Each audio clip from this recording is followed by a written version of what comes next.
Good morning, students. Welcome back to English classes.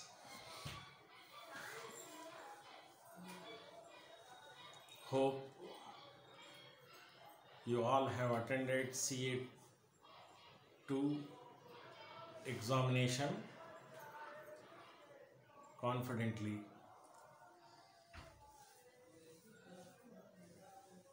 Now, before we start a new unit,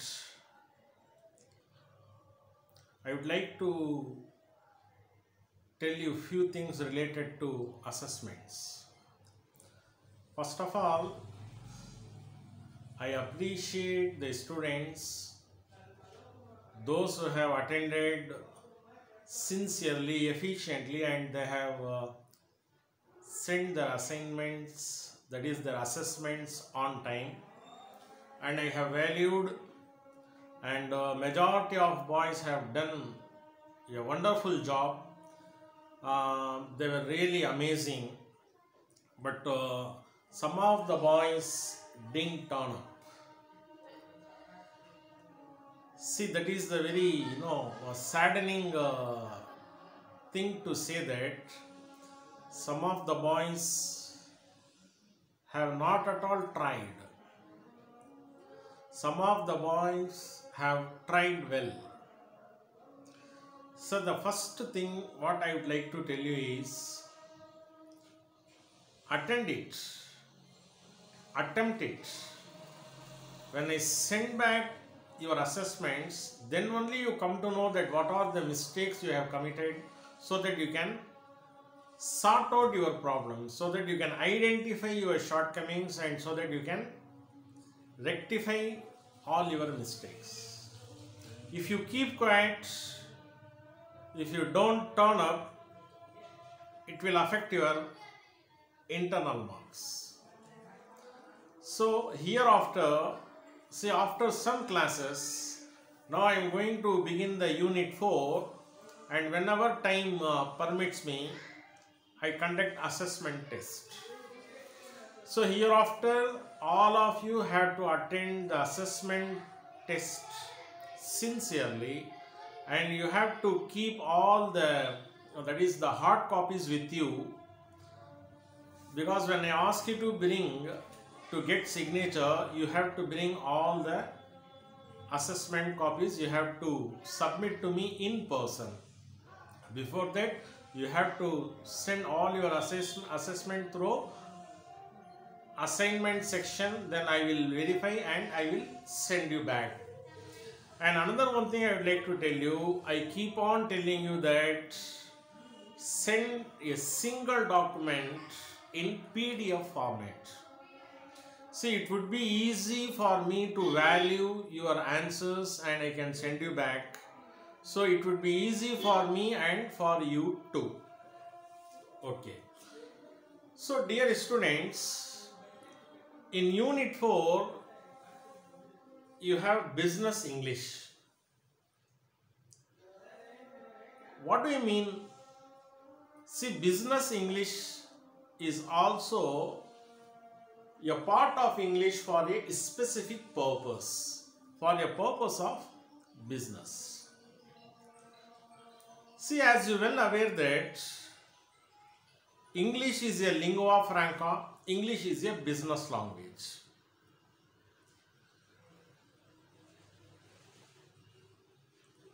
So, in connection with this, how it differs? What do you mean by business English? Business English comprises, that is, a professional English. The English language which uses in a workplace, that is for a business purpose. It is a purely formal communication. As you well aware that informal communication is there, formal communication is there. Informal communication, that is when you communicate among your friends, you can be informal. But in your workplace, you must be formal and your language would be formal. What are the instances we use business English? For example, in your workplace, if you want to conduct meeting, before that you have to prepare a minutes of meeting. That is agenda of your meeting. Then minutes of your meeting. Then you have to prepare a presentation. That is presentations, minutes of your meeting, discussions, and that is negotiations. These are all the very serious affairs which takes place in a business environment. That is, business English is totally different from basic English. That is, in basic English, sometimes it is formal, sometimes it is informal. In a business English, the purpose of business English is, that is, sometimes what we do, we may ignore, that is, the grammatical things in a business English. See, in a business English, the main purpose of business English is to convey the message properly, efficiently. That is, a listener can understand you, that what you want to convey. That is, it is called as, that is a focus on your clients. I would like to give you a very simple example. See, even you might have seen that in a bazaar, in a market, in some shops you may see crowds. They do very good business. Whereas in some shops you cannot find out any clients. They are not doing, the business up to the mark. Have you ever thought what would be the reason? See, if you ask people why you prefer that particular shop, probably the answer would be, sir, I go to that particular shop because the owner is a nice man. The employees, their approach is very nice. They speak very good language. They never keep long face. Any number of times, whatever the question you pose, they answer you very politely and passionately. They never show negative attitude. When I am not satisfied with my, the good which I have purchased, when I take back that good, they exchange it without any complaints. They always, they keep smiling face. They are always welcoming me. The rate is affordable. Their communication is, very negotiable. They are negotiating in a very perfect way. These are all the reasons. And not only that, they are giving very good products. So these are all the reasons, people may tell you. So that is why customers flocking to that particular shop. Some shops, despite their good interior and all those things, they are not doing good business. What would be the general complaint? Sir, that fellow is very cynic. He is not talking to the customers politely. That fellow is very rough, very harsh. He behaves in a very rude way, so we don't like that shop. This would be the major reasons for a good business and bad business. And another one thing I would like to tell you, you might have heard that in any multinational company, how the interview begins. What would be the first round of an interview? As I already told you in my, that is in the beginning of my sessions, the first round is called as, in any company, if you apply for a job, the first round begin with group discussion round. It is called as GD room. Do you know what does it mean?